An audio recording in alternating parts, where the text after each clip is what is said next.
मनुष्य के दृढ़ निश्चय के आगे कुछ भी असंभव नहीं रहता। जब भी कोई जीव दृढ़ संकल्प होकर एक दृढ़ विश्वास के साथ किसी भी काम को पीड़ा उठाता है, तो डिवाइन पावर स्कूल्स की सहायता के लिए स्वयं ही आना पड़ता है। हाय एवरीवन, अस्सलाम वालेकुम। आप लोग देख रहे हैं चैनल रूहानी सफ़र। स्वागत है आपका इस सफ़र में। हम सब इस सफ़र पे ही हैं अल्हम्दुलिल्लाह। मैं थोड़ा जानकारी जो भी जानती हूँ वो मैं चाहती हूँ कि लोगों तक फैलाऊँ, क्योंकि इस यूट्यूब में बहुत से ऐसे लोग अपने अपने यूट्यूब चैनल्स खोल रखे हैं। अब उनके दिमाग में जो इनर कॉलिंग यूनिवर्स डिवाइन की तरफ से आ रही है, वो लोग अपने चैनल्स पे भेज रहे हैं, हील कर रहे हैं पब्लिक को। तो ऐसे ही मैंने सोचा मैं भी अपनी जो भी सफ़र में मैंने सीखा है, एक्सपीरियंस है मेरा, मैं भी लोगों तक पहुंचाऊं। और उम्मीद करती हूँ कि आप लोग को मेरा चैनल पसंद भी आएगा और आप लोग मुझसे जुड़ेंगे भी, क्योंकि हर किसी की अपनी अपनी एक मंजिल होती है। वहाँ रास्ते बहुत होते हैं, वहाँ पर सफ़र करने वाले जिस तरह बस में सफ़र करने के लिए बहुत सारी पब्लिक चढ़ी होती है, उसी तरह मेरे चैनल पर भी आप सबका स्वागत है। और मैं शुरू करती हूँ अपनी आज की कैपिटल है ये है कि डिवाइन फेमिनाइन कैसी होती है। तो डिवाइन फेमिनाइन होती है एक आम सी भोली भाली एकदम प्योरिटी के साथ, जिसे दुनिया को कुछ पता नहीं है, उसे यहाँ की चालाकी का कुछ अंदाज़ा नहीं होता। वो रहती है अपने ही खोए हुए एक दुनिया में। जब वो अपनी मासूमियत के साथ चलती है तो उसका फ़ायदा बहुत उठाया जाता है। मतलब कि उसके फैमिली वाले लोग भी उसको, एग्जाम्पल बताती हूँ कि उसका फ़ायदा ऐसे उठाते हैं कि कुछ भी काम बोल दो वो कर देती है, कितना भी काम करवा लो थकती नहीं है। ये सोच के करती है मेरे ही तो लोग हैं, मैं नहीं करूँगी तो कौन करेगा। बाकी उसके भाई बहन कोई भी हो, वो लोग थक भी जाए, मगर ये है ना, बहुत प्यार भरे दिल के साथ सच्चाई के साथ कर देगी उसका पूरा काम। आप डबल करवा लो उससे, डबल काम भी कर देगी। ऐसी होती है डिवाइन फेमिनाइन, और इसका फ़ायदा ऐसा उठाया जाता है। और रही बात फिर उसका जो शादी होती है, मेरे ख्याल से आधे से ज़्यादा फेमिनाइन्स की लाइफ में पार्टनर्स उसका कार्मिक होता है, क्योंकि कार्मिक भी ख़राब नहीं होते, वो आते हैं इसकी मासूमियत को ट्रिगर करने के लिए। और जब इसकी मासूमियत ट्रिगर होती है तभी वो समझ पाती है कि हाँ, करना है कुछ मुझे, शायद मुझे अब सेल्फ लव में आना ही पड़ेगा। और इतना आसान नहीं होता है, थोड़ा टाइम लगता है उसको ट्रिगर। और अब वो आ जाती है अपने सेल्फ लव में। और जब वो सेल्फ लव में आती है तो खुद की बाउंड्रीज बनाती है, सेल्फ लव करना सीखती है, खुश रहना सीखती है। चाहे कार्मिक कितना भी उसे ट्रिगर कर ले, वो ट्रिगर नहीं होती, वो ठान लेती है अब मुझे ट्रिगर नहीं होना है।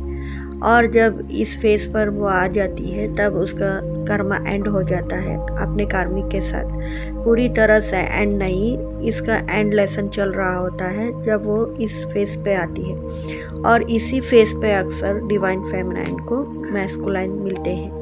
और इस फेस में जब डिवाइन फेमिनाइन को मैस्कुलाइन मिलते हैं तब उनका बबल फेस स्टार्ट होता है। बबल फेस तो सब लोग जानते हैं, प्यार मोहब्बत हंसी खुशी और जन्नत के नज़ारे दिखाई देते हैं उनको। उसके बाद आती है सेपरेशन स्टेज।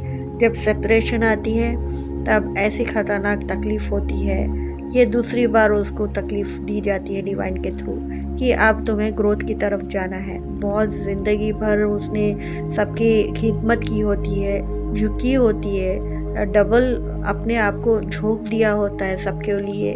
कभी भी डिवाइन फेमिनाइन देने वालों में से होती है। और अब उसको सिखाया जाता है खुद की ग्रोथ के ऊपर काम कैसे करना है। और ये स्टार्टिंग किया है किसने? कार्मिक ने। सब लोग कहते हैं कार्मिक अच्छा नहीं होता, लेकिन मैं कहती हूँ कार्मिक के थ्रू ही आप यहाँ तक पहुँच पाते हैं। कार्मिक ना हो तो आप डिवाइन मैस्कुलाइन से भी मिलना मुश्किल है।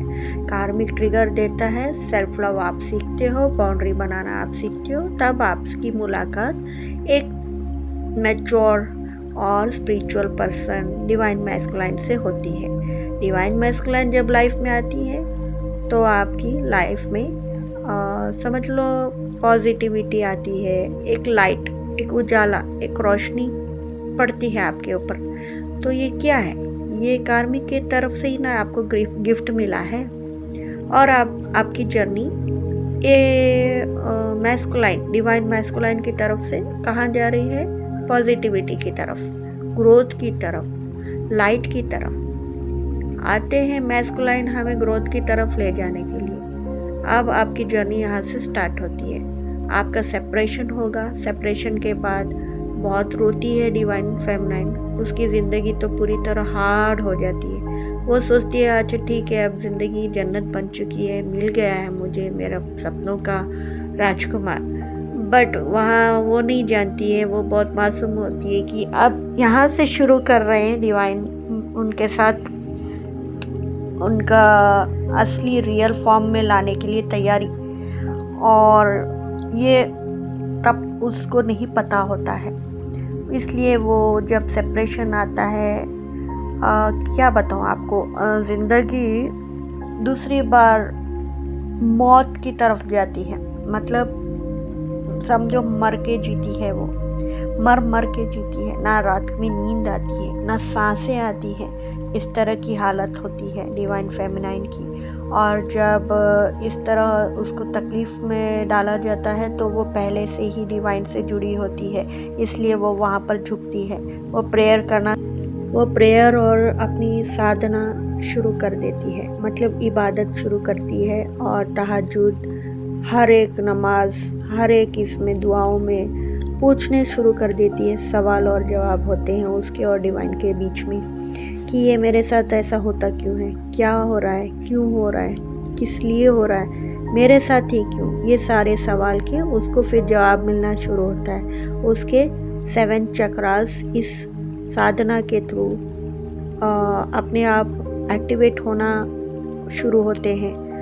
और बहुत सारे लोग बोलते हैं कि हीलर के पास जाना है डिवाइन फेमिनाइन को, वहाँ से हेल्प लेना है। नहीं, खुद करता है डिवाइन, खुद करवाते हैं। तो 7 चक्रास एक्टिवेट होते हैं इसी इबादत और साधना के बीच में। उसके कुंडलिनी भी जागृत होती है, वो मामूली नहीं रह जाती। फिर उसका सब कुछ आंसर्स मिलने लगते हैं साइंस के थ्रू। और कुंडलिनी ऐसे आसान से जागृत नहीं होते, वो 24 घंटे इबादत में लग जाती है। प्रेयर और साधना जिसे कहते हैं, वो मेडिटेशन में लग जाती है। और हमेशा सवाल उसका जुड़ा रहता है, क्यों क्यों क्यों, आखिर क्यों, मेरे साथ ही क्यों। तो इस वजह से वो प्रेयर में इस तरह से अपने आप को ढाल लेती है कि इस 3D दुनिया से डिटैच हो जाती है अपने आप। और उसको सवाल के जवाब मिलने लगते हैं, आंसर्स साइंस के थ्रू। जैसे बटरफ्लाई हो गया, 1111 हो गया, 6996 हो गया, ऐसे बहुत कुछ हेल्प मिलती है उससे। और चैनलिंग होती है, वीडियोस सामने आते हैं, सब कुछ उसको थर्ड आई जब ओपन होता है सब कुछ उसे पहले ही समझ में आने लगता है। डिवाइन और यूनिवर्स यहाँ उसका हाथ थाम लेते हैं। मेरे कहने का मतलब है ये वीडियो मैंने इसी ख़ास वजह से बनाया है कि बहुत सारी डिवाइन फेमिनाइन भटकी हुई हैं, सिर्फ इधर उधर भटक रही हैं। ज़रा सा मेहनत करके आप प्रेयर करके देखो। आपको अगर सच्चा ट्विन फ्लेम मिला है तो सच में आप प्रेयर करेंगे, प्रेयर की तरफ आपके कदम बढ़ेंगे।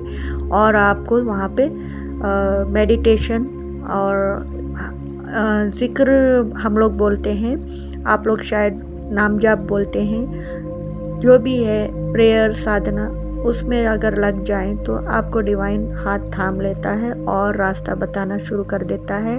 और आगे की वीडियो में मैं और भी बताऊंगी। अभी फ़िलहाल इस वक्त के लिए मैं इतना ही कहना चाहूँगी कि मत भटको, सीधा डिवाइन के सरेंडर कर दो वो आपकी जर्नी आराम से चला लेंगे। बस अवेयरनेस में आ जाओ, दिमाग सिर्फ यहाँ पे लगाओ कि क्यों हो रहा है, क्या हो रहा है, और साइंस पे लगाओ कि मुझे क्या साइंस दिखाया जा रहा है यूनिवर्स के थ्रू। आप पूरे अलाइनमेंट में आ जाइए। अलाइनमेंट में आते ही आपको हर रास्ता साफ नज़र आएगा। और आपको और आगे की जानकारी चाहिए तो मैं और वीडियोस बनाती हूँ नेक्स्ट में, और इस पार्ट का सेकंड पार्ट भी बना दूँगी। मगर अब फ़िलहाल के लिए आप इतना सा कर लीजिए। ये आप अगर डायरी में लिखते हैं ये स्टार्टिंग के फेसेस, आपको क्या क्या करना है, तो आपको बहुत फ़ायदा मिलेगा इससे। और मैं अब चलती हूँ, मिलती हैं नेक्स्ट वीडियो में। ओके, अल्लाह हाफिज़। अपना ध्यान रखना।